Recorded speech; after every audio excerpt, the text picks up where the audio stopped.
السلام علیکم ورحمۃ اللہ تعالیٰ وبرکاتہ۔ دوستو کیسے ہو؟ امید کا بخیریت سے۔ سب سے پہلے تمام دیش واسی کو یوم جمہوریہ دل کے عطا گہرائیوں کے ساتھ بہت بہت مبارک ہو۔ آئے یوم جمہوریہ کے تعلق سے چند معروضات بات سمجھانے کی کوششیں کرتے ہیں۔ ہمارا ملک 250 سال تک انگریزوں کا غلام رہا۔ اخیر میں علماء کی قربانیوں اور ان کی محنتوں کے نتیجے میں تمام دیش واسی کی محنتوں کے نتیجے میں 15 اگست 1947 عیسوی کو ہمارا ملک جو ہے آزاد ہو گیا۔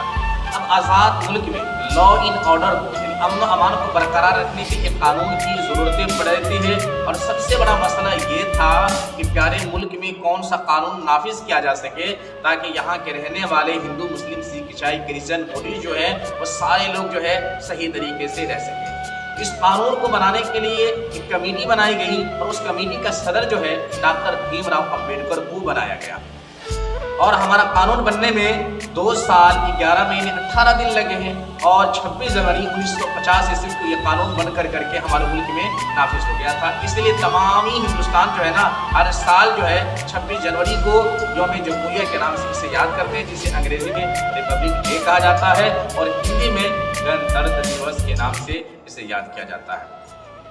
پھر جو آئین بنانے میں جو کمیٹی بنائی گئی تھی ان میں بہت سارے مسلمان بھی تھے، تقریباً 35 مسلمان تھے، جن میں سے مشہور و معروف مسلمانوں کے نام یہ ہیں: مولانا ابوالکلام آزاد، اور مولانا حسرت روحانی، مولانا جمشید الرحمان سہروردی، وغیرہ وغیرہ وغیرہ۔ دوستوں، ہمارا جو ملک ہے سب سے بڑا جمہوری ملک ہے، اور سب سے بڑا آئین بھی ہے۔ جمہوری ملک کا مطلب یہ ہوتا ہے کہ حکومت کرنے والے جو ہیں وہ عوام کی مرضی کے مطابق ہی حکومت کریں گے، اور قانون ہمارا یہ کہتا ہے کہ یہاں پہ رہنے والے سکھ ہو، عیسائی ہو، کرسچن ہو، بودھسٹ ہو، یہ سارے جتنے بھی مذاہب کے ماننے والے ہیں وہ سارے برابر کے شہری ہے، نہ کوئی بڑا ہے نہ کوئی چھوٹا ہے۔